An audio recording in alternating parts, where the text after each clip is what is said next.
Today I'm going to be sharing my endometriosis story. The crazy thing is that 4 weeks ago, I didn't even know that I had endometriosis, but I've had 4 weeks to research, understand this condition, and to retrospectively look at my symptoms, my signs, and what my body was telling me for the last 5+ years. I want to share my story and this journey because there is an average 7 to 10 year time frame until someone gets diagnosed with endometriosis. I honestly cannot believe that. It's definitely a huge shock. It's a part of denial, I think, for me at least. Just how is that even possible? How is that possible in our day and age where we have so much technology and research and resources available to us, yet it still takes so long for something that is so common to be diagnosed? I think the average is around 1 out of every 10 or 1 out of every 9 women that experience endometriosis, which again, it's just common yet not understood. I'm hoping that by sharing my story and some of my symptoms a bit more explicitly than perhaps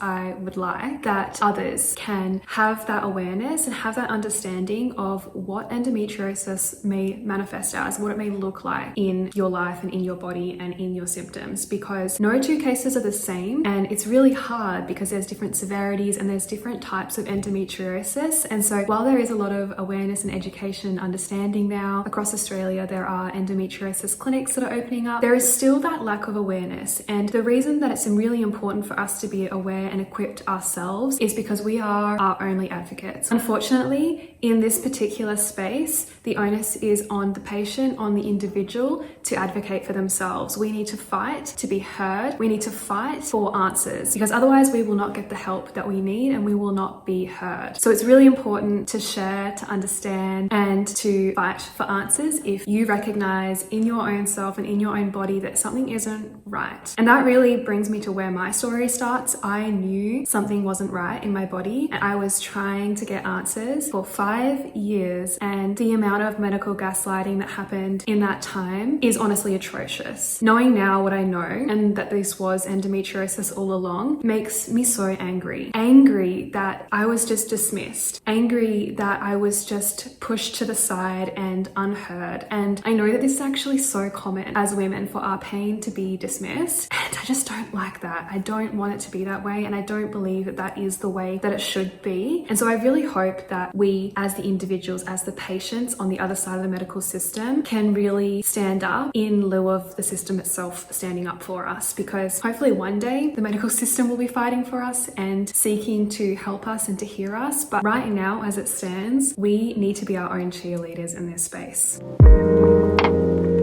Grab yourself a cup of coffee or tea or your drink of choice, because we are going to dive into this from a few different angles. I want to start by sharing some general information that I found online that just really gives some insights into endometriosis, and it clarifies a few helpful things that I think is really important to set you up to understand then my story. So I'll start with the little intro into endometriosis and just some facts, and then I'll go into my timeline. So I've been able to trace when my symptoms started to my surgery, which was a month ago, and that was when the endometriosis was found. I want to go through that timeline with you and just the symptoms over the years, the medical appointments, and the different instances of medical gaslighting that happened. I know that that is a very strong term to use, but it truly is what happened.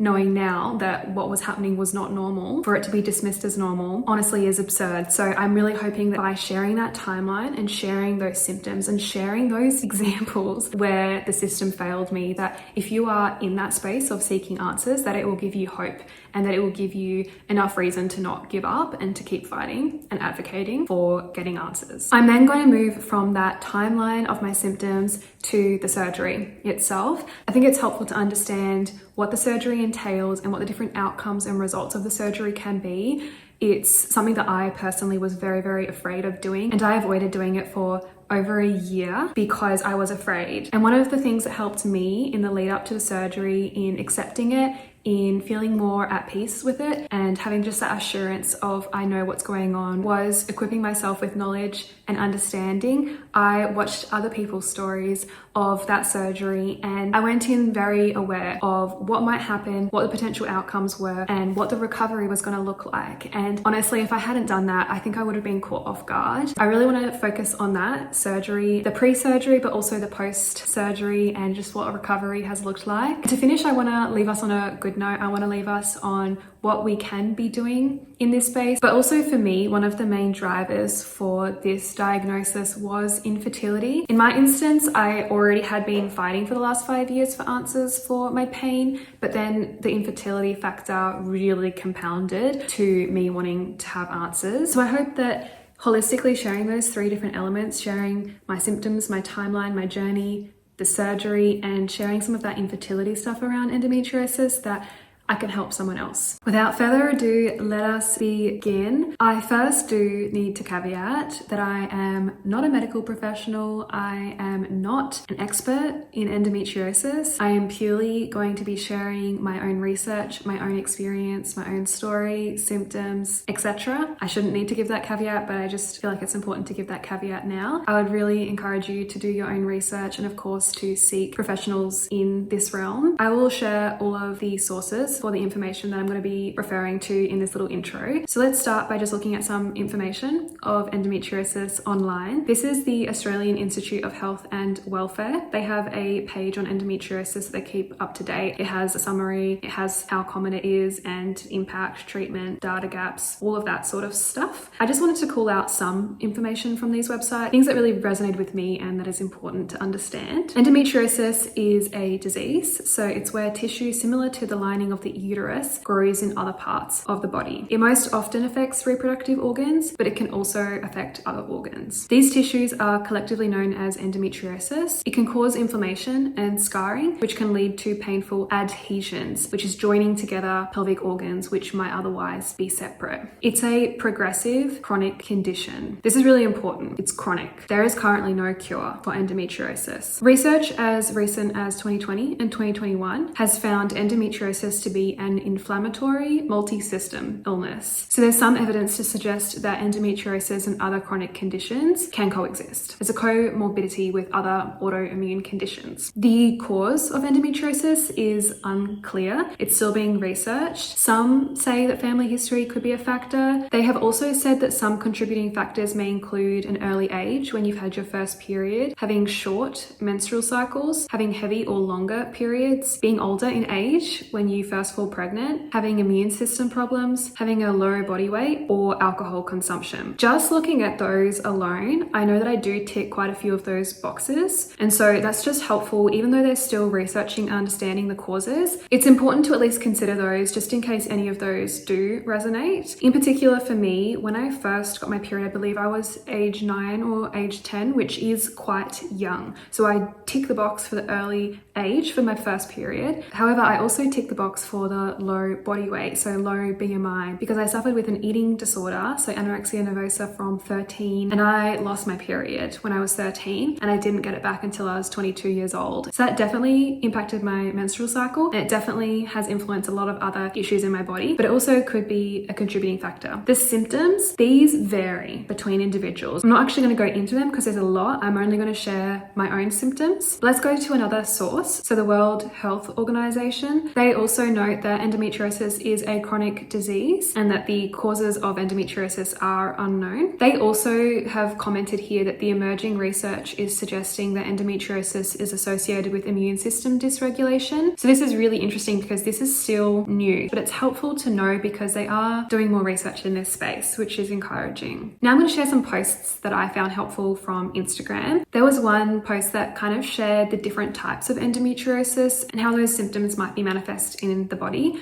I've called out the ones that resonated for me. Endometrioma is deep aching pain, ovarian heaviness, pressure on one side, pain before ovulation, pain during ovulation, deep pain during sex, and then adhesions. And when there's an adhesion, you could feel pulling sensations, tugging, ripping, pain when stretching, pain when changing positions, or you could just feel like something is stuck and that something is pulling inside of you. I definitely felt this. When it's more deep infiltrating, you could feel stabbing, knife-like symptoms, burning, electric shock sensations, or pain into your hips and into your legs. That is interesting because while I didn't have deep infiltrating endometriosis, I definitely had the knife stabs, but I also had the shooting pain in my legs, which I personally wouldn't have actually associated to anything in the pelvic region. In this other post, this woman is basically talking about how she blamed herself about being lazy, when the truth was that she was living with undiagnosed endometriosis, and this truly resonated so much. I have struggled with severe fatigue for so long. I struggled to get out of bed feeling alive, feeling an enjoyment and a desire to face the day. And I know that that's not normal. And there's a lot of reasons why that could be the case, which makes it really hard to understand whether it is connected to endometriosis or not. But this, of course, compounding with other symptoms, all points to endometriosis. She really highlights and really advocates for endometriosis being a full body disease. And this is so important. She says, we know now that endometriosis is correlated with autoimmune-like symptoms, chronic inflammation, fatigue, gut issues, nervous system dysregulation, and that kind of load on the body takes energy, whether the pain is visible or not. This really resonated with me because particularly in the last couple years, I have struggled with just living, with just facing each day. And it's encouraging to know that there's a reason. There's a reason why. It has literally been my body fighting chronic inflammation, pain, and hormonal chaos. She says that endometriosis doesn't just cause period pain, which is a huge misconception. It is a full body disease. It impacts energy, nervous system regulation, digestion, sleep, mental health. So of course, those who have it feel exhausted, feel tired. I feel so seen by that post. This next post was from a functional nutritionist who really looks at that gut and hormonal lens of endometriosis. And I really liked the research and just care she has in approaching this. She was looking into the root causes of endometriosis, and she said that women who often have endometriosis have biochemical pathways that have been impaired, and there's many reasons why it might be impaired. She said excessive estrogen, genetic variants, environmental exposures, oxidative stress, a lot of technical things there, so this is why I would encourage you to go and research this on your own. But essentially all of those things drive hormonal issues, immune issues, inflammation, you name it. That of course then also leads to the next step of things like infertility, mood swings, exhaustion. It's not random, it's biochemistry. That's what she says. I feel so seen because it's so interconnected. There is a lot of things going on in the body. There's a lot of inflammation response, a lot of nervous system issues that connect to endometriosis. So it's really harmful to just assume that it is a reproductive organ issue when it's not. It is not just bad period pain. It can be that, but it's so much more. This is another post. I'll just flick through it. It's things that cause endometriosis to grow. And so it's again looking at the inflammation, the estrogen, genetics, the immune system, stress. This is a big one. I have been under sustained chronic stress, and so I wouldn't be surprised if that's a part of it. This post was actually the first post that I encountered, and it is 7 things that everyone should know about endometriosis. I just found some of these really powerful. The one that really stood out, of course, here was the average time to receive the endometriosis diagnosis. But I also found it really interesting that the pain has been compared to heart attacks and childbirth. That's crazy because you obviously can't compare your pain to another person's pain. And so when you say I'm in pain, it's subjective. And when someone else says, oh yeah, I also experience period pain, you're just like, okay, so it must be normal. There is a difference. There's a spectrum of pain, and endometriosis pain is up there. It's ranked in the top 20 most painful conditions in the world. Again, I feel really validated, but I also am just like, wow, if these things are true, how are we in this place in society where we still misunderstand it so much? The last site I just wanted to share is Endometriosis Australia, which has a lot of great resources and also just people sharing their stories on there. So I encourage you to go and have a look at that. They said that nearly 1 million Australian girls and women, those assigned female at birth, live with endometriosis at some point in their lives, which is a lot. They say it primarily affects the reproductive organs, but it can also be found in other areas: bowel, bladder, skin, joints, lungs, brain. That is terrifying to think that it can go to your brain. That's wild. I hope that quick overview was helpful. Of course, there is so much more information out there, so I encourage you to do your own research, and I'll leave some links below. But I want to jump to my story. This is really the reason why I'm sharing this video. It is that opportunity for me to give you an insight into the symptoms and my journey. I have data of my cycles from February 2021. This is because I moved to an iPhone Apple software system. Before that, I believe I was still tracking my cycle, but I don't have that data, unfortunately. However, I can see the trends just over this last 5-year period. This data, in hindsight, says a lot. But I've also found the appointments and just some of the key milestones throughout that time period that I want to talk to you about. But to start, I wanted to talk about my cycle history, particularly the trends that I was seeing. An average cycle is a 28-day cycle. My cycle varied from 25 days to 35 days. That alone, if you just take a moment to reflect on that, is a 10-day difference. If you put yourself in my shoes for the last 5 years, you do not know when your period is coming. There is a 10-day variation in when you might get your period. You can imagine that that really impacts your quality of life, because I was anxious. I didn't know at any given point on any given day when my period was going to come. I learned to notice the symptoms in my body, and blessing or curse, I would get really bad PMS. So I would sort of have an idea that, I think it's going to be coming soon. But again, it was so inconsistent. That alone is just really hard to have to deal with. And so in November of 2021, which is the first milestone, is around the time that I went to a doctor, and there were multiple things going on, lots of gut and sleep issues, particularly around that time, as well as skin. And so all of these things combined, I went on the pill. I went on the estrogen and progesterone pill, and it was horrible. You can see here that I had a 16-day cycle when I started on that pill. For reference, the red is when I was menstruating, and the purple is when I noticed symptoms. So that might be bloating, it might be abdominal cramps, it might be spotting, it might be headaches and migraines. There's a lot of symptoms that you can log in the cycle app, and I liked to do that just because I really wanted to see the trends of the symptoms, because sometimes they were happening mid-cycle, sometimes they were happening in the lead up to my period or afterwards. It's just helpful to know that. So you can see 16 days, something was wrong. I can't fully remember back to then, but I believe that I stopped it after that. I just wanted to return to some sort of normalcy, and so I didn't go straight onto another pill, but I did in March talk to the doctor and started on the progesterone only. If I could go back to past me in 2021 and early 2022 and tell her not to go onto the pill, I would. I knew that this was the case, that it can really mess people's hormones and bodies up. I wasn't even on it for more than a couple months, and it was crazy. Take a look at these stats across March to April. So we're talking about a 2-month period. I did not stop bleeding for 2 entire months. I don't think this data even shows accurately what I remember from that. I know I did not stop bleeding. I might have just put in the purple as like spotting over bleeding, like full period, but it was insane. 10 days, 12 days, 21 days, 13 days. Like, it is clear something was wrong. Like, my body was not responding very well to that pill. So those 2 examples from my cycle over that period of time were already showing me that something's not quite right. Like, I had a huge variation, a huge discrepancy in when my period would come, irregularity.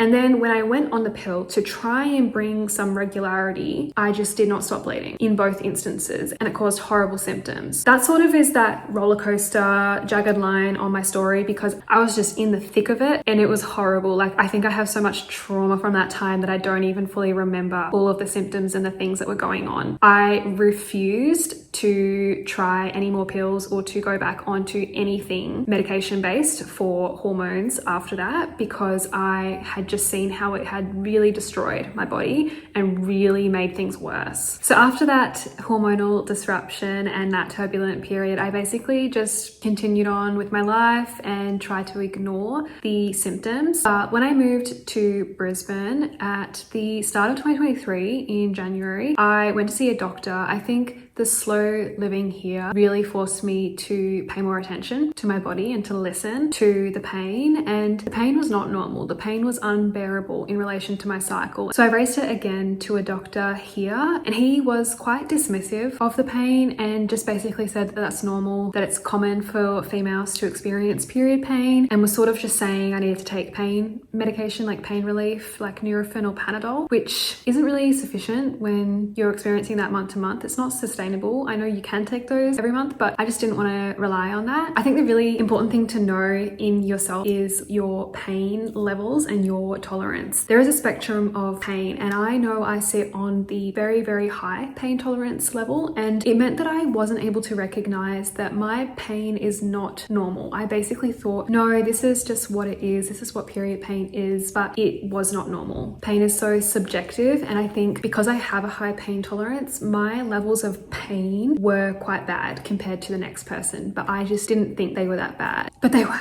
So after being told in January 2023 that it was just pain, that I just need to take more Panadol and Nurofen, I once again just had to ignore my symptoms and just had to convince myself that it was normal and that the only real solution was to go on the hormonal pill, which of course I didn't want to do after that first experience. So now there's a bit of a jump in the timeline because the symptoms up until that point had just been the pain and the irregularity. But fast forward to August 2024, I was under severe stress at this point in time. I was wedding planning. I was working on a very, very complex project for a client. I also was studying. I was undertaking a Harvard Business School online course, which basically meant I would spend all day, about 9-hour days working. I would then do 2 to 3 hours of study in the evening, and any other spare time around that, I was wedding planning. So it was a very high stress period, and I ended up in the emergency room for my symptoms. This was for me the wake-up call that there was something very wrong with my cycle and with my body. What started out as a normal period very quickly escalated. It was a very heavy period, and when you Google when to go to the emergency room for period pain, it will tell you that you should go if your period pain is severe enough to make you double over, if it causes you to be dizzy, if it causes you to go through more than one pad or tampon every hour or consecutive hour. Teacher Jessie here because that clip cut off, unfortunately. But I went through 4 tampons in 2 hours. I was feeling extremely dizzy. I had to change my outfit 3 times. I was just going through clothes. I was going through sanitary products, and I knew something wasn't normal. And so the next clip will pick up what the actions were that I took. I ended up calling the Health Direct line. Basically, you get triaged by a nurse and they give you the next course of action. I called them because I was very scared and I wasn't really able to leave the house. The triage nurse basically asked me a bunch of questions I can't for the life of me remember, but I knew I was feeling very dizzy and very lightheaded and also experiencing obviously a lot of blood loss. I also passed a golf ball sized blood clot, and I know that's probably a bit of a trigger warning, but it was terrifying. Like, it was massive, massive. So the nurse basically was the one who advised me to go to the emergency room because of the severity of my symptoms. And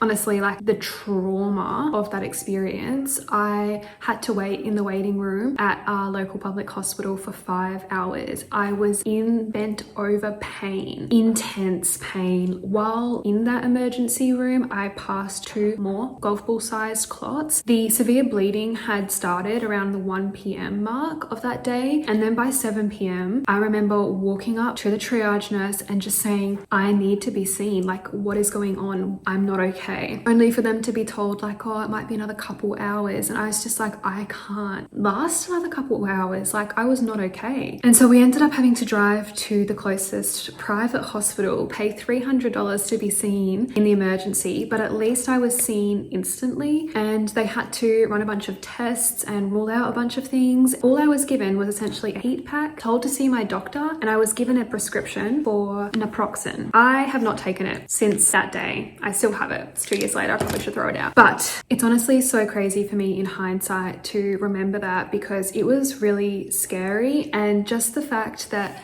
I only got this diagnosis for endometriosis 2 years after that fact is still mind-boggling to me. If a woman goes to the emergency room for period pain, you have to assume that something is not normal. Like, a woman knows period pain. She knows when her period pain is not normal. So to get to the point where you go to an emergency room means that something is very, very wrong. That was to me when I knew that the medical system didn't seem to be taking me seriously at that point. I have since found a resource that looks at how common it is for endometriosis patients to actually rock up at emergency with debilitating symptoms, and just how common it is for them to be just dismissed, sent home with pain relief. Like, excuse me. This I found super helpful. It's general recommendations for emergency medical personnel. They say here that first and foremost, it's essential to understand that individuals with endometriosis should be treated with the same care and respect as any other patient during an emergency. This is the crazy thing, right? Because someone who presents with these symptoms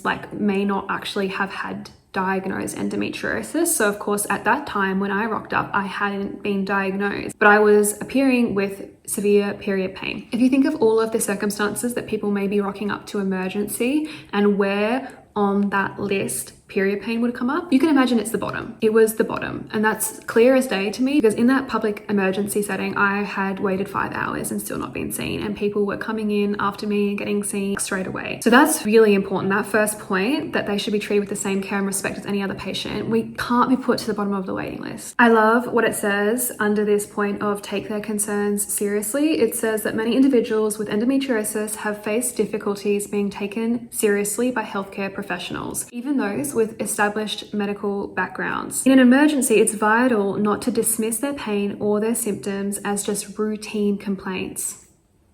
The fact that they have to say that just shows how common that is. Due to their prior experiences, many patients can find it challenging to seek help. As you can see from my timeline, it was 2 years at this point of me trying to advocate for myself and to get answers to be only dismissed. And so if I was seeking help, it was because I needed help. In that moment, going to the emergency room, as it says, it's a significant step. It means, no, there is something wrong. So it's important, like I say, to be attentive, and then of course to investigate. That is the crazy thing. There was no investigation. Essentially, when I rocked up to that private emergency, I had basically paid $300 for them only to do a pregnancy test, give me a heat pack, give me some pain relief, and to send me home. That was a very surface level investigation of what was going on. And so from that point on, I started to take my symptoms very seriously. I knew I needed to get answers, and I knew that there was something wrong. I then went to my local doctor, and I was referred to have an ultrasound for them to see what was going on. I believe the ultrasound happened in September of 2024. They didn't actually have any availability with a senior sonographer, so someone doing the ultrasound. It was just a junior, so someone in training. And interestingly enough, that junior noticed something on that ultrasound to the point that they actually called in their senior to double check what they were seeing. I was just sitting there, obviously had no idea what was going on, but just was trusting that whatever needed to be surfaced and to be revealed would be revealed. The crazy thing is that that senior sonographer dismissed the junior's concerns and just explained it away. I can't remember even specifically what it was that they had noticed on the ultrasound, but they basically just said that's quite common in female anatomy or whatever it was. I wish I could go back to that junior sonographer and tell him that he was on the money, he was onto something, and to not just ignore his intuition and what he had been taught. I think potentially the juniors being trained are being exposed to more education around endometriosis and maybe what to look out for, whereas maybe that senior hadn't even known what to look for and they'd seen so many. But look, I honestly don't know. The important thing is that you actually cannot diagnose endometriosis from an ultrasound. There is advanced ultrasounds that you can do, but the only way that you can really diagnose endometriosis, the tried and true way, is through surgery. There are also some MRIs scans I know that can identify endometriosis. So apparently ultrasounds aren't the most helpful tool. So I left that ultrasound with no answers still, which is crazy. And of course, because I was then leading into my wedding, I just had to, again, basically push to the back of my mind the pain and the symptoms and just focus on the wedding. But of course, I still wanted answers. So last year, 2025, was the big year of really trying to get answers. One of the key milestones I just wanted to call out from last year was actually the end of February. I was referred to see a gynecologist, and this was again very traumatic. I have the letter here, and she's saying that her pelvic pain can vary from moderate to severe. She is not keen on contraception or any hormonal methods available to regulate her period. She outlines in this letter what she outlined to me in the actual session. She gave me 4 options for next steps. Her first and foremost suggestion was the pill. She said hormonal contraception will regulate my periods, stop ovulation, and therefore stop the pain with ovulation. All well and good, but I wanted to get pregnant, so I was not going to do that. The second option, pain medication. I have to laugh. The pill and pain meds. Like, that is 9 times out of 10 what women will be told is the solution for these things. It makes me so mad. It makes me so mad. Number 3 is the interesting one. So the only way to find any other cause for painful periods such as endometriosis is a laparoscopy. She did actually offer me a laparoscopy at that point. She gave me information about it, but I just wanted to fall pregnant. I didn't want to go into surgery. I knew that the laparoscopy would have a 6-week recovery period, and so I didn't want to have to wait 6 weeks before I could start trying again. And so I had just ruled that out in my brain at that point in time. Number 4, I was so mad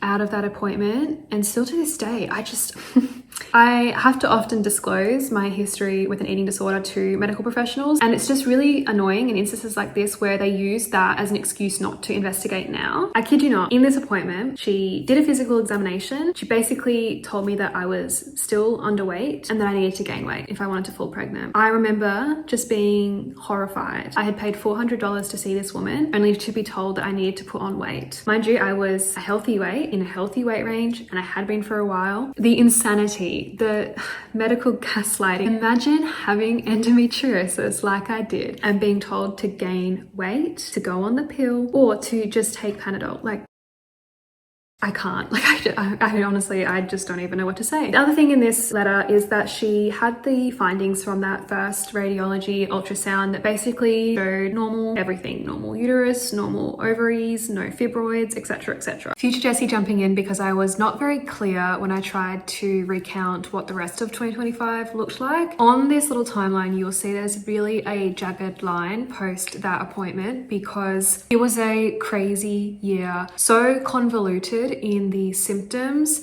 Definitely there was a worsening of the endometriosis. Probably a contributing factor to that was the fact we were trying to conceive. And so the infertility battle compounded with the existing symptoms created a minefield. And I was constantly going to the doctor. I didn't even bother to include on the timeline all of the individual instances where I went to a doctor, but it would have been upwards of 20 plus times. Like, I was there constantly with different niggles, different issues, different inklings, because I knew something was wrong. You can just see all of these symptoms that I've listed here. Essentially, everything just got worse. I had sustained lower back pain, and I had just assumed that that was because of the reformer Pilates that I do. Thought maybe that I wasn't activating my core properly, but no. I now know that that was because my endometriosis had adhered my right ovary to my pelvis, and so that lower back pain and that pelvic pain was literally endometriosis. I was also experiencing a lot of turbulence, not just emotionally with trying to conceive, but also physically. I'll include some information behind me, but I was experiencing pseudo pregnancies, which I honestly didn't realize was a thing. But it's essentially where your body is acting as though it's pregnant, even though you are not pregnant. I don't know whether that was predominantly the endometriosis flaring up, because like the endo belly, the pain hormonally with like breast pain and bloating and abdominal pain, like there's a lot of overlap with PMS symptoms, endometriosis symptoms, and pregnancy symptoms. so it makes it really hard to know what is going on. The ovulation pain in particular got way worse as soon as we started trying to conceive for whatever reason, to the point that the ovulation pain was worse than the period pain at some points. I would have shooting, stabbing pains, and that pain would continue right up until my period came. I was living my life in 2-week increments, essentially from the start of my cycle to ovulation to my period, and just it was truly soul destroying and I was not coping. One of the other symptoms I was getting was just shooting pains in my legs. And like I said, throughout that entire period of all of these random symptoms, I was getting advice from the doctors because I was also doing pregnancy tests. I was also getting monitored on that front. So I had AMH tests, I was ovulation tracking. There was just constant tests, constant monitoring. And so I was very aware all of last year in particular of my body and of what was not right in my body. When I went to the doctor with the shooting pains in my legs, they assumed that was a digestive issue. And so they put me on a whole bunch of medications for my stomach, which I actually didn't take. I refused to take because I just was really overwhelmed with all of the medication and all of the advice I was getting. Like any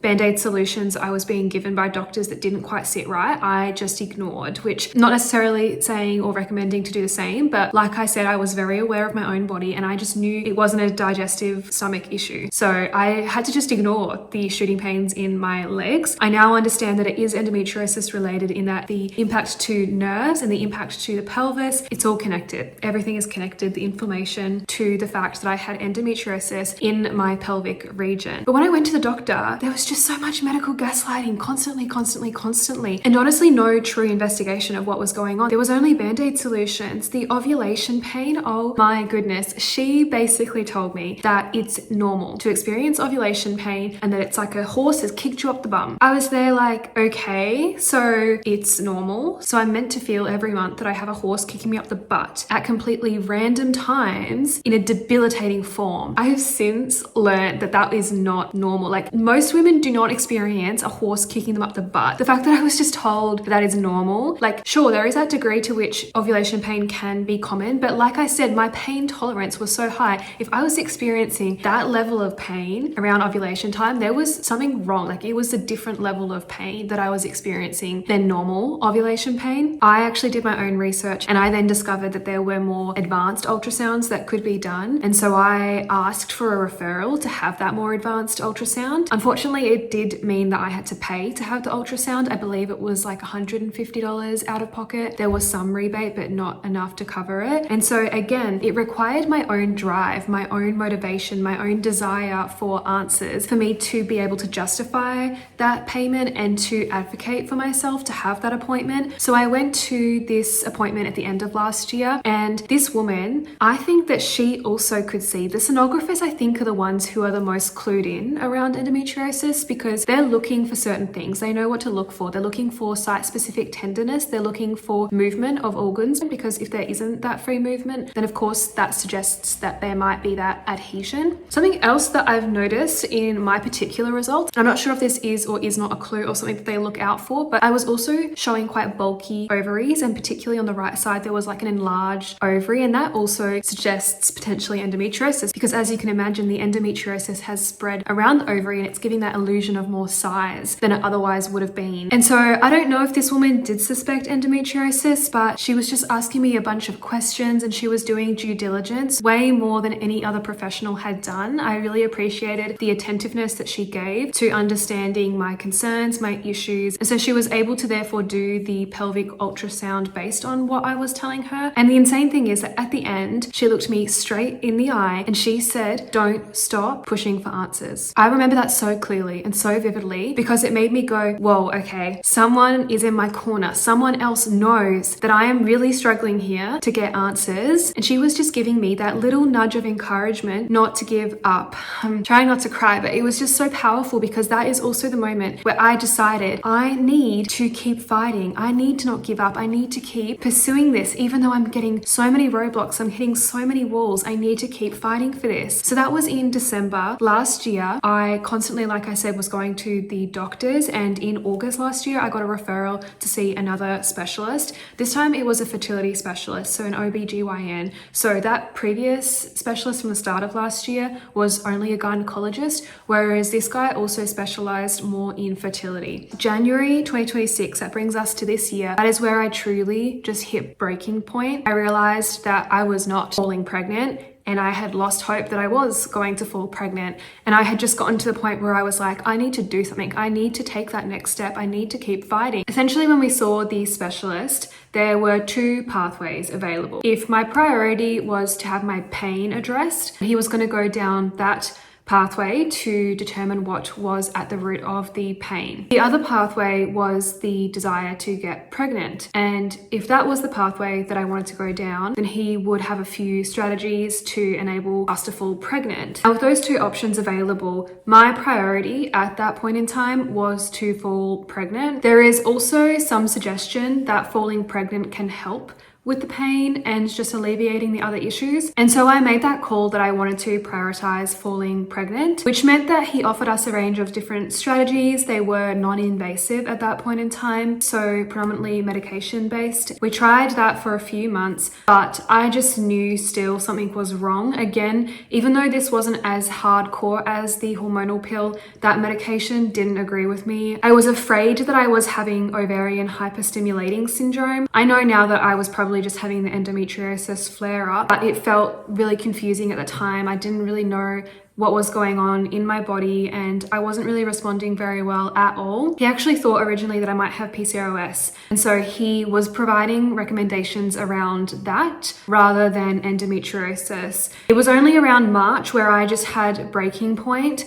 I had watched another girl's videos where she was talking about the laparoscopy, and she had endometriosis removed, and that was really the catalyst for me to take that next step and to advocate for myself to have the surgery, to just get those answers, because it had been nearly 18 months at that point of trying to conceive, and it was so soul destroying that I was just like, I need to know if there is something wrong that is causing this. And so I asked in March to have the surgery. Crazy thing is that if I had not asked to have the surgery, he probably wouldn't have recommended it to me. We probably would have gone straight to IVF. It is wild to me that I had to, of my own accord, initiate the conversation around a laparoscopy. In his defense, I had said that pregnancy was my main priority, and apparently there is two schools of thought in that department, where some say go straight from unexplained infertility to IVF, whereas some say unexplained infertility, do laparoscopy, and then do IVF. I had to be the one to say that I want to go down that school of thought, that train, which was doing the surgery before we jumped to IVF. I just wasn't comfortable going straight to IVF, especially knowing just hormonally how much that was going to mess me up. I really wanted to eliminate anything that could have been underlying, and sure enough, there was an underlying issue. And so I'm so glad that I really stood up for myself and asked to go down that particular pathway. And the thing is that no two people's stories are the same, and so someone else in my shoes might choose IVF and might have success in falling pregnant and not have to have the surgery. I am just so grateful that I chose the surgery first, because now knowing what I know and that I did have that adhesion, if I had fallen pregnant, whether naturally by some miracle or through IVF, the expanding of my stomach would have caused serious stress to that adhesion, and I would have been in excruciating pain. I have read other endo stories around that, and in hindsight, I am just so grateful that I didn't fall pregnant, because I feel so much more peace of mind knowing that now that endometriosis is removed, there is no internal issues, no barriers now to falling pregnant. And I do believe, because I believe in God, I do believe that he was protecting me in that, and that he was looking out for me in that, and it was no mistake that I felt so strongly about doing the surgery first. So that's just some context around the decision making in light of the infertility. Before the surgery, the specialist actually told me that he thought there was a 40% chance that I had endometriosis, and honestly that just shows you that they still don't know what to look for. They still don't know the warning signs. It was at 100% reality that I had endometriosis, and I was there being told 40%, just because I wasn't presenting with symptoms symptoms similar to other patients that he might have seen. I also, to be honest, had stopped speaking up for myself, and I'd stopped actually sharing the severity of the symptoms because I'd been so gaslit in the past. And so ironically, that surgeon, that specialist, didn't even know the extent of what had been going on for me. So in his defense, he didn't actually have the full story to provide an accurate percentage. In the lead up to the surgery, I experienced a lot of anxiety because of the potential outcomes for the surgery. This is where doing research and educating yourself is really, really important, because I know in my instance, I didn't want to be caught unawares, and I wanted to understand the different results or courses of action that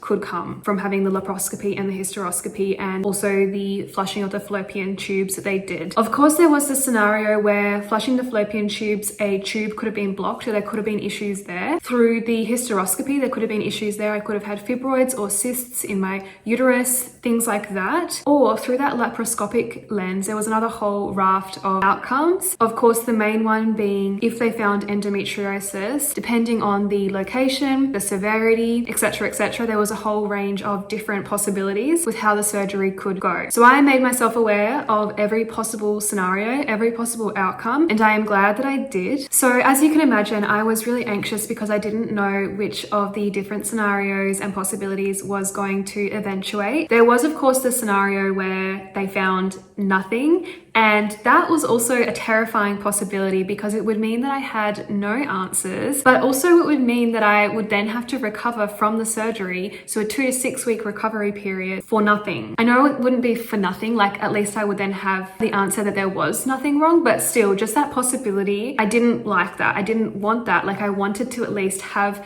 an understanding of what was going on. So there was that possibility. Then within that spectrum of the endometriosis, like I said, depending on the location, there were boundaries in which the surgeon would operate and wouldn't operate. If it was involving the reproductive organs, he would operate only if it was mild to moderate. If it was any more severity, he wasn't going to operate because it requires another conversation with me as a patient to be informed and to provide direction on what I wanted him to do, because it could have a more severe impact on some of my reproductive organs. It could affect my eggs, etc., etc. And so he would only operate within that severity range of mild to moderate. And so again, that was a possibility where he would find something but then not operate, and I'd have to wake up and I would probably have to have the surgery again later down the track after discussing the courses of action that I wanted him to take. In that instance, it would then become an investigative surgery where he would try to understand the severity so that we could then have the conversation so that I could then have the surgery in the future. So that would be a crazy possibility, and that probably was one of the ones that was making me more anxious than not. The other possibility, which I was really afraid of, was that other organs were involved, so bowel or bladder in particular. I feared that this was the case because of some of my symptoms and the pain that I was feeling in my pelvic region. I know now why. It was because that adhesion was connected to my pelvis, so I was experiencing pelvis pain. But of course, I didn't know that at the time, and I was really afraid that the bladder or bowel was involved. The reason this was a scary possibility was, again, he wasn't able to operate. That wasn't within his bounds. He would have to wake me up, and then we'd have to do the surgery in the future with those added specialists in the room so that they could perform the surgery and remove it on those organs. He wasn't able to operate on those organs. Scary possibility. The possibility of having to have 2 surgeries back to back in whatever that time frame would be was not what I wanted. And so those particular scenarios, the severity and location different dependencies, was terrifying for me. The best case scenario, like I indicated, was an endometriosis that was within the boundaries of what he could operate in. And I was so relieved after my surgery when I did find out that it was mild to moderate endometriosis that he was able to operate on, because I was like, okay, that means I don't have to have 2 surgeries. It means there was a reason why I was feeling all the things I was feeling. That immediate barrier between me and fertility has been removed. And so I experienced such a degree of relief because of that. But of course, in the recovery, there was also the grappling and reckoning with this diagnosis, just having to come to terms with the fact that, yes, I'm relieved, but I'm also really overwhelmed by this reality now, knowing that it is endometriosis. The other thing that I will mention is the 2 surgical techniques that they use to remove endometriosis. So there is the excision or the ablation techniques, and all of my research pointed to excision being the better option because that was going to lead to the least likelihood of recurrence of endometriosis. Because of the chronic nature of this and the incurable nature of this, it means that there is that likelihood for recurrence. But my research was showing basically that the excision technique was the golden standard. So I checked checked with my surgeon beforehand that he knew the excision technique and that was what he was going to use, because they don't necessarily advertise that, but his website and in person in the meeting, he confirmed that he does use the excision technique. So I was like, amazing. It does require a lot more surgical skill, and so not all specialists are alike in that. It's something to make sure with your specialist that you discuss that with them so that you're on the same page. What was really horrifying for me was discovering after the fact that he used the ablation technique. This was obviously not what I had agreed to, condone, not what I wanted, because I didn't want it to recur. He has since told me in the post-operative appointment that the reason he did that was because of the superficial nature of the endometriosis, and excision technique, ablation technique, apparently when it is superficial like it was for me, it doesn't really matter which of those techniques you use. Apparently it's just the same outcome. So I have to trust him on that. I have to trust his word. It's not what I wanted. And so I would just really encourage you to do your research and have that conversation. Maybe stand up for yourself a little bit more than I did. I probably should have made it super clear to him that I didn't want that technique. I didn't actually explicitly say that. I just said that I wanted him to use the excision technique. I didn't, on the flip side, say don't use the ablation technique. So look, at the end of the day, they are the medical professionals, and to that degree in which we can trust them, we have to trust them. And I think I'm afraid now that this is going to mean that the endometriosis will come back with a vengeance sooner rather than later. But I'll share some of the sources with you where I've just found some helpful insights into this. There is a lot of information out there about this, but a huge factor in this is the severity of your endometriosis. No two surgeries in which these techniques would be used are going to be the same. And so it's very case by case, which is why it's important to just equip ourselves with that knowledge. I hope that that is super clear to help you understand that lead up to the surgery and just that spectrum of outcomes from the surgery that did contribute to a level of anxiety for me. All of this, of course, feeds into that conversation about pre-surgery and the preparation that you can do. I have obviously highlighted just how important educating yourself is. I recommend listening to a podcast that I listened to at the start of this year. It's called Fertility Expert, Every Girl Should Know Before 25. And so it's basically a conversation with a UK fertility expert, and she just discusses what you should be aware of. A lot of this stuff, mind you, is stuff that we are not made aware of. We are not informed of by our doctors. She specifically speaks about freezing your eggs and just when to start thinking about that. And somewhere in that podcast, I do remember them speaking about it in relation to the laparoscopic surgery and just that potential for endometriosis. And she highlights one of the main risks from the surgery, which a lot of doctors, a lot of surgeons do not make you aware of, is the potential for egg damage or impacts to your ovarian reserve due to the surgery. It is something that we need to be aware of because it can lead to conversations like doing an egg retrieval before the surgery. And after listening to this podcast, to be honest, I wanted to do that. However, I knew that from discussions with my specialist, he wasn't going to be operating or doing anything that would damage the eggs. If there was anything that was going to be severe enough to be impacting my ovaries in that regard with the potential to cause that egg damage, he wasn't going to be operating. It wasn't within those bounds that I've mentioned. But again, this is why it's important to be aware and to have those conversations, because you don't want them to be doing anything that could impact your egg reserve. If they do disclose to you that they might be doing something that will, consider the egg retrieval as just that precautionary measure beforehand if you do want to be able to conceive in the future. The other thing pre-surgery that I recommend doing is finding other endo stories out there, particularly stories of people sharing the lead up to the surgery and the surgery recovery itself. I found one girl online, she shared a few videos around the surgery, and she also shared what she was packing in her hospital bag. This is the crazy thing. It is classified as a day surgery for whatever reason. It is just the standard at the moment in this current point in time in history that they're saying it's a day surgery. I learned that historically it wasn't a day surgery, it was an overnight surgery. They've moved it to now that it is a day surgery. And so you wouldn't expect that you would need to pack a hospital bag. If I hadn't watched that girl's video where she packed a hospital bag when she was told it was a day surgery, I wouldn't have known to have done that as well. She needed to stay as an inpatient overnight post the surgery, and I needed to stay as an inpatient for one night post surgery. So I don't know how common this is, and maybe it's something that they should be looking into, but I definitely agree with the old medical perspective that it's an overnight procedure just because of the type of surgery that it is. Watching those videos helped me to understand what to expect. One thing she spoke about was the gas pain, and this is something that I also did learn from research is quite common. Because of the gas that they use to pump up your stomach for the laparoscopy, there can be lingering gas pain, and most people describe that pain as the most severe in the first couple days post the surgery. It leads to shoulder tip pain. I experienced it in my shoulders but also in my abdomen, and so basically all you can do is have heat packs on there to help alleviate the pain, of course, alongside pain medication. But what I saw her do in her videos as well was moving around and like moving her arms above her head, for example. So trying to get that mobility to help encourage the gas to leave her body. And again, I wouldn't have known to have even done that and to have pushed myself to do that earlier on than I would have liked if I hadn't watched her videos. So I recommend just watching a range of different videos like that from other people going through the surgery, because you might pick up little tips and tricks like that, and I certainly did. The other thing pre-surgery is that of course you're going to be going under anesthetic, and there are a range of guidelines around that. You need to be cautious of if you've got a cold or any flu-like symptoms, of if you've got any bruising and scarring and you need to disclose anything like that. If you change your medication in the lead up to the surgery, which I actually did, you have to disclose that. You just need to make them aware. They also advise not to have alcohol in the lead up to it, just so that your immune system is at its best. And so there's that side of it, which is just around literally being best prepared for the anesthetic. But then also in terms of being best prepared for the surgery itself, honestly, the biggest thing is the anxiety and just being in a state where you're at peace with what's happening and just as stress-free as possible. And so in the lead up to the surgery, I really focused on just trying to lower my cortisol and just be more at peace with it. And the result was that on the morning of the surgery, I was there very, very early, but I wasn't afraid. I wasn't scared. I had come to that place of just complete tranquil peace, which was incredible, because if you'd seen me in the week leading up to it, I was not in a place of peace. And so I definitely recommend just doing whatever it is for you that's conducive to being at peace, whether it's reading or listening to music or going out for a walk. I definitely recommend the day before the surgery or the weekend before the surgery, doing those things that you know you're not going to be able to do for a while. So for me, that was working out and just getting out of the house, because I knew that I was going to be bedbound. Another important thing in the lead up to the surgery for me was on the day of the surgery beforehand, you check in with the nurse and they just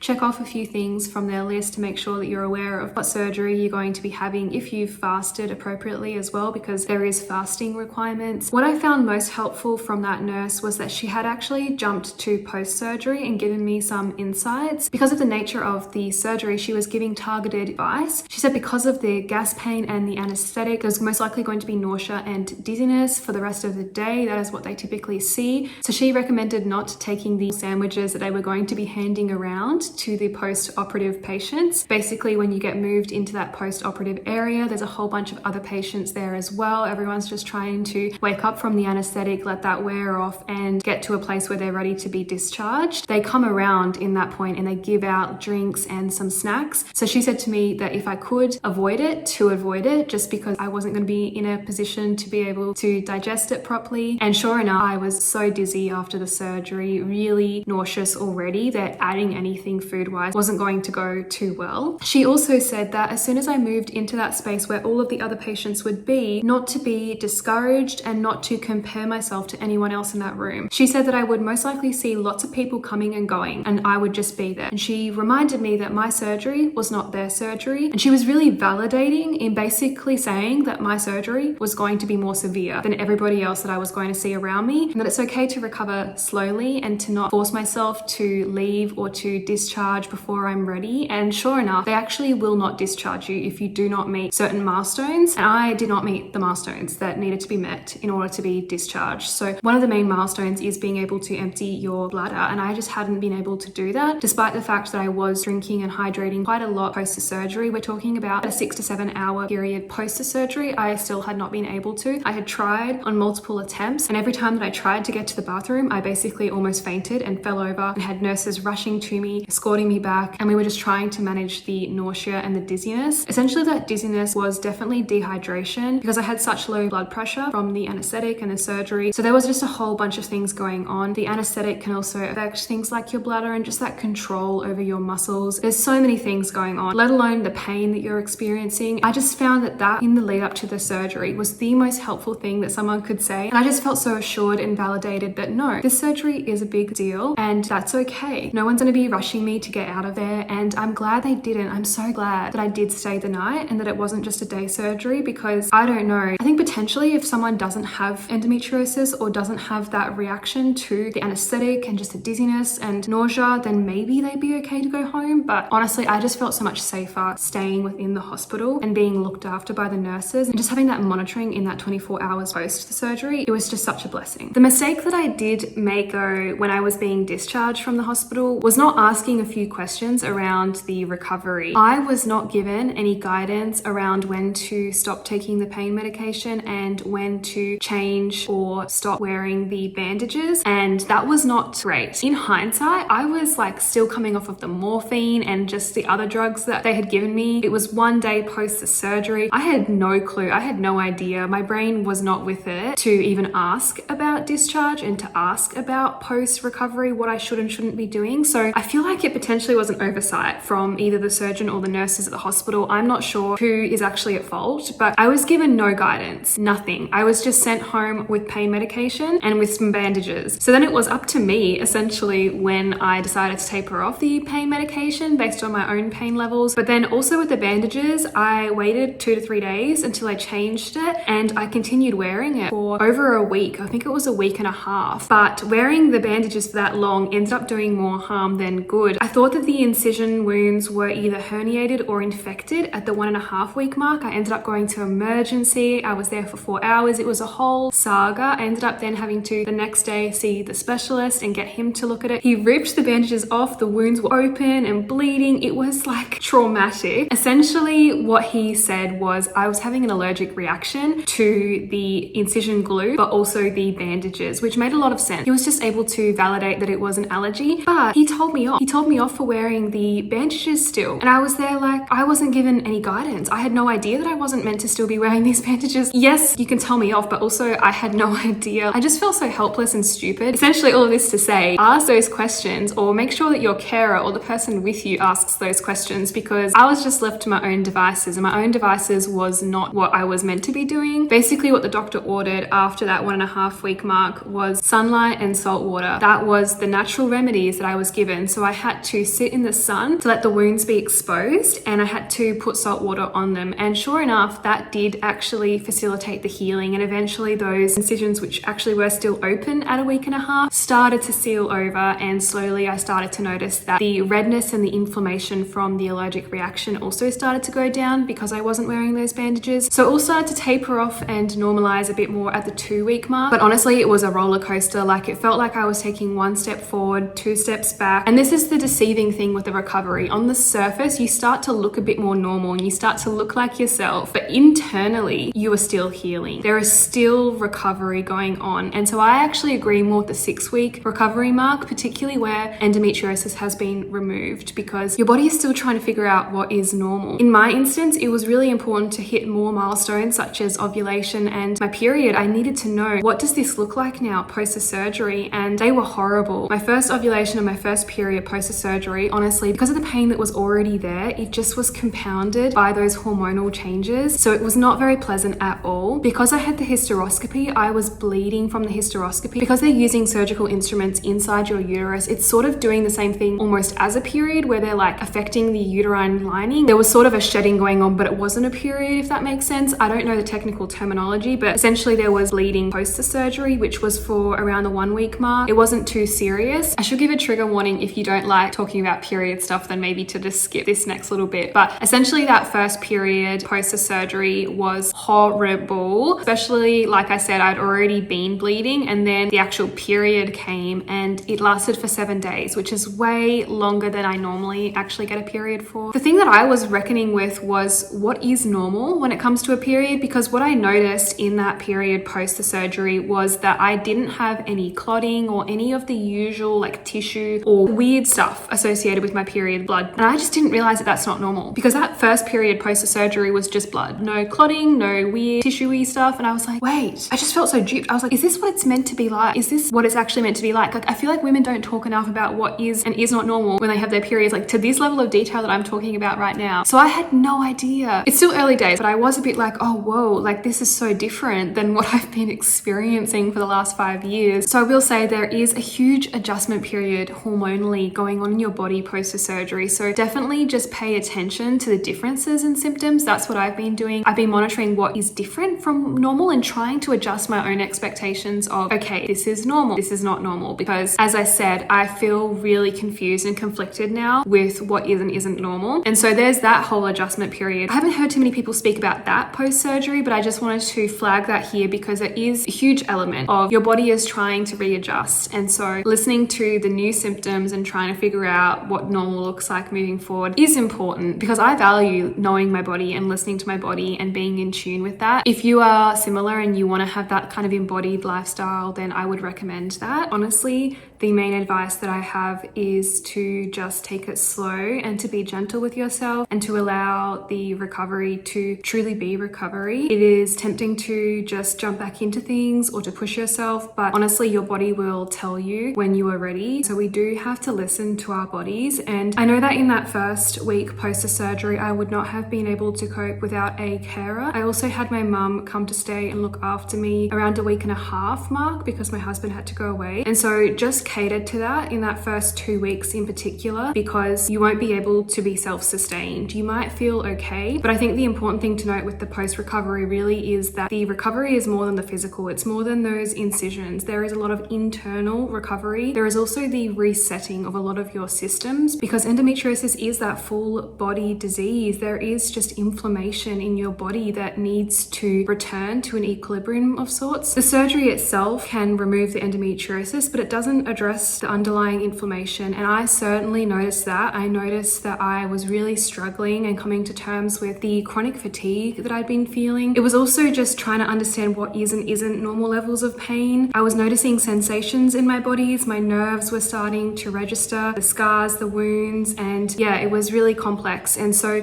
just be patient, I think, is the main thing during that recovery period. And of course, there is pain medication for the pain. In my instance, I just made the call that the pain medication side effects were worse than the pain itself, and I have that high pain tolerance, so I just decided to grin and bear the pain 3 days on. I don't necessarily recommend to do that, but know yourself, know your body, and like I said, for me, the side effects were just horrible. I did not want to be on that pain med. The pain med was tapentadol. I just ended up staying on Panadol and Nurofen, so paracetamol and ibuprofen, instead of that tapentadol. Like I said, it just wasn't agreeing with me. It was also causing me to be really dizzy and to nap, which was great for the recovery, but it also affected my sleep. So I wasn't really sleeping properly through the night because of it, because whenever I would end the 6-hour cycle, my body would just be alert and the pain would be very real. So I was able to control the pain and control my sleep by stopping the tapentadol. Side effect from the anesthetic and the pain med was constipation. And by day 3, that was honestly the most horrible thing, because you're already in a lot of pain in your abdominal area. And so to add constipation to that mix is just not pleasant. Again, moving around and hydrating is important, but like a lot of the other advice out there says, there are stool softeners and other things that you can do to sort of address the constipation. The other thing post-surgery that I recommend is setting up a little recovery space. I saw another girl talk about it as like a nesting space. I set up a space in my living room on the couch the day before the surgery. So I just put in there a whole bunch of books that I borrowed from the library. I think I had like 8 books. I had bought some beginner embroidery kits because I wanted to learn embroidery, so I put that in there. I moved my candles in there. I moved some pens and journals and my Bible and all of that in there. iPad, laptop, anything that I knew that I wanted to have within arm's reach, I basically moved it in there. I had a sort of pillow fort set up, so I had a lot of pillows around my back and head to support that, and I definitely fell asleep there multiple times. But I also had pillows underneath my legs to elevate my legs, and I've just reminded myself with the elevating of the legs that I was wearing compression socks. So they put you in compression socks for the surgery itself, and because I was in a share hospital room with another lady, I overheard the nurse telling that lady that she should be wearing her compression socks for 2 weeks post-surgery. I wasn't given any advice. As I said, I was given no guidance on discharge of what to do, what not to do. And so because I heard the nurse say that, I assumed that I should do the same. In hindsight, that was an elderly woman, and so it must have been more important for her to wear those compression socks for longer. I wore my compression socks for 2 weeks, and again, it did more harm than good. At one point, it actually cut off circulation to my entire foot, and my whole leg went really red, itchy, inflamed, and so I had to immediately take the compression socks off because I had my legs elevated all during the day, and I also had my legs elevated during my sleep. But take the compression socks off way sooner if you're young like me. Like, again, I wasn't given any guidance, and so I had no idea, and I was just, I'm frustrated in hindsight. But yes, when you do set up your space, I would definitely recommend elevating your legs. Maybe just don't wear the compression tights for too much post the surgery. If you can pre-cook meals in your freezer, amazing. I have a MasterChef husband, and so he was amazing in cooking for me. Although again, you just have to feel out what you are and are not able to stomach. I amazingly had a great appetite, and so I was really thankful because I was able to fuel my body really well post the surgery. I was having salmon and veggies. It was amazing. I was also consuming a lot of tea, peppermint tea. Honestly, peppermint tea with manuka honey, that was my staple. I probably had multiple of those a day, so definitely recommend that. But like I said, have a cozy space where you can read, listen to music, watch something, do some crafts, because you're going to be stuck there. I was stuck there for 2.5 weeks. I couldn't really do much else. Gradually around the 2.5 to 4 week mark, was able to move around the house a little bit more. I think I had my first excursion out at the 2 week mark, and that was just amazing to leave the house. And so in the last couple of weeks, I think the 3 week and 4 week mark, I started to do little short walks around the neighborhood. I was still feeling dizzy at that point, but I really needed to start to get my heart rate up and start to move around, also to facilitate sleeping. So recovery is a journey. Essentially, that's all I want to make clear is it's a journey. You need to listen to your body. You need to be kind on yourself, and just make sure you have people around you to support. There's a lot of things that you can do to sort of set yourself up for success with the recovery. This has been a huge story time. So if you're still with me, thank you so much.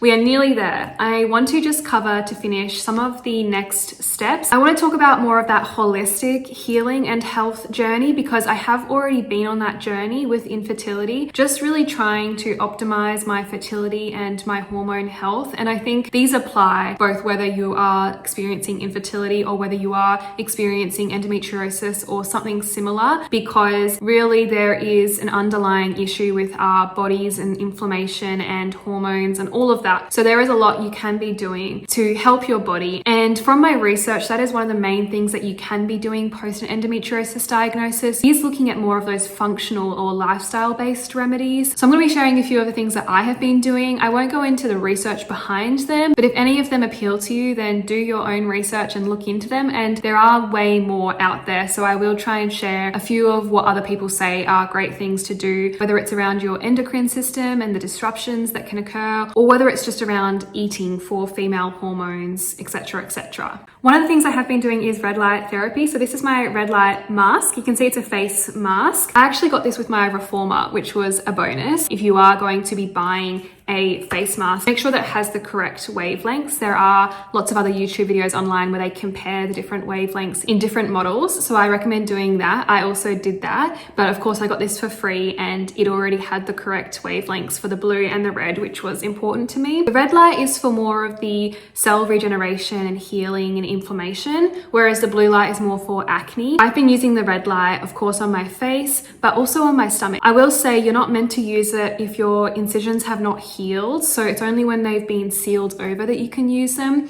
But I've also been using this on my stomach pre the surgery, because my chiropractic said that this would be really good when I do have the endo belly, or when I do have those pains and issues in my stomach or my ovaries, like around ovulation time. This has been amazing. I've been using this post the surgery once I've been healed, and it's been great. The only thing I will say is it does make the area quite hot, and so just be careful because it's not very pleasant to be overheated in your stomach, abdomen area. The other things that I've been doing for hormone health have been taking evening primrose oil. So you can buy this as an oil, not as a tablet, and you get the oil in a sort of brown orangey jar like container. If it's not in that, then don't get it. That's what I've read.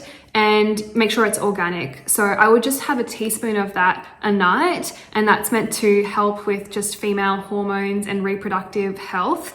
I also have been taking bone broth. This is just overall great for your gut and for just your body, your immune system.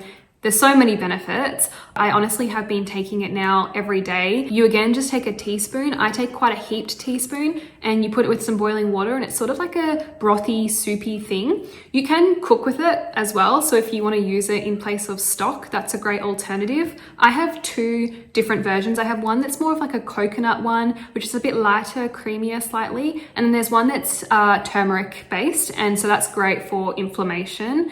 I highly recommend this brand that I've been using, which is Best of the Bone. Just the flavors, the packaging, everything is great. So I'm a huge fan. Raspberry leaf tea is something that I also just didn't know about, but there are huge benefits, particularly when you have cramping or just stomach discomfort around ovulation or period pain. And so I didn't know that this was just a natural remedy, but I have been loving it. It is very bitter, I will say. So it's taken some getting used to. I couldn't have it at first on its own. I needed to put honey with it. I still do put Manuka honey with it. I definitely just recommend easing yourself into it if you don't like bitter things, because it is a bit of a different type of a herbal tea. I also got another tea from my mum, which was a hormone health tea that has a lot more ingredients that are great for female hormones in there. And so I actually did research around a few of them, like black cohosh and licorice and all of that, and it's just all in one. So if you can find an equivalent tea that has all of these ingredients, and that's just kind of giving you bang for buck in that you're getting it all in one go. Last but not least is yam cream. Barbara O'Neill has a YouTube video. I won't even begin to recount what she talks about, but she has an hour-long video essentially on female hormones and just understanding the different impacts to hormone health. She talks about things that disrupt our hormones, things that cause hormonal imbalances, cough, the pill. Essentially, the yam cream is an organic remedy. Anna's yam cream is the one that I get. Again, Barbara shares what yam cream does far better than I could, but essentially it's able to help women with their hormones across a whole raft of different symptoms and issues. Endometriosis is one of them. I started taking it in March, so around that same time when I decided to actually do the surgery. I will say there is a purge period. It gets worse before it gets better. I did research around this and I knew to expect this, but essentially because it's a cream and you can apply about a pea-sized amount on your arms, your breasts, your stomach. There's a whole bunch of different places you can put it, but your body needs to get used to absorbing it and to processing it. But essentially because it actually works, it means that it does have an impact on your whole body. Also read a whole bunch of Reddit threads where people tried it and then stopped it because of the adverse response initially. The adverse response was things like nausea and just stomach digestive issues, which to me also just confirmed that there was something fundamentally off in the balance of my hormones in my body. So if you can withstand that original purge, I highly recommend, because that for me disappeared after 1 month. They recommend having it for quite a long period of time to help just rebalance your hormones. I did stop it just immediately before the surgery and in the 4 weeks post the surgery, but I did restart it last week, so week 5 post the surgery. And so I know that this is just beneficial all around. Definitely watch Barbara's video, and I'm sure there's a lot more information online about that. Again, I'm not the expert, but I can vouch for it because I've been noticing the improvement in my own symptoms since taking it. There are, of course, way more things that you can be doing in this space regarding your hormones and just female health. So I cannot go through all of them. I only just wanted to share a few of the things that I personally have actually been doing all of this year and have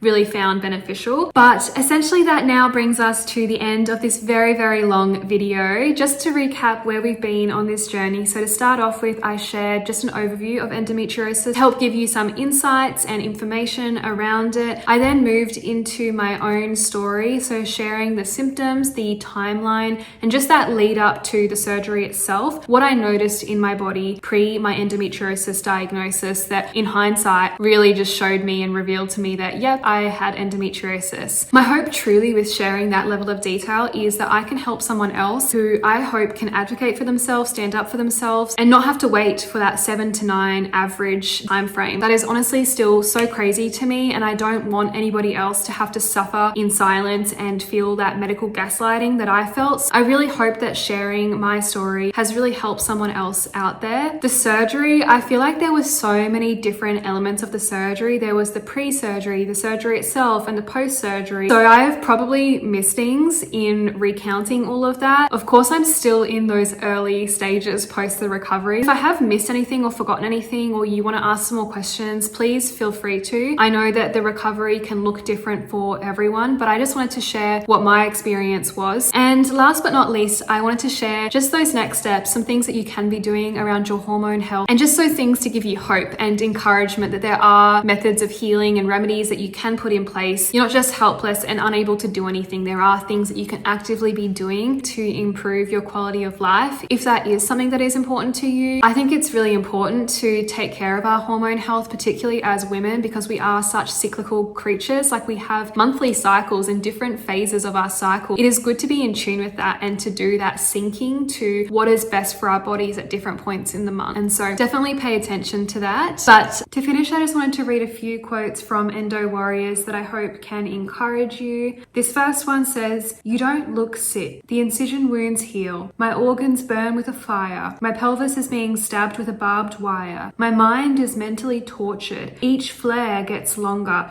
Each period becomes stronger. I am a prisoner to a disease with no cure. I am a female who gets ignored. Never taken seriously. Always dismissed. When will this end? I just want to exist." This one says, "I battle two things, the illness itself and living in a world where so few people understand what I'm up against." And the last one, "Endometriosis teaches us resilience in the face of pain, courage in the midst of uncertainty, and the power of advocating for ourselves. We may bend, but we refuse to break, emerging as warriors, not victims, in our journey towards healing." I think this is the perfect place to end this video. Shout out to any other endo warriors out there. That is truly what we are. We are warriors. We are fighting for ourselves. We are advocating for ourselves, but we are also wanting to change the narrative when it comes to endometriosis. We want to make sure that people understand and do not dismiss our pain, our stories. We are truly warriors because this is incurable. We are having to survive with a chronic condition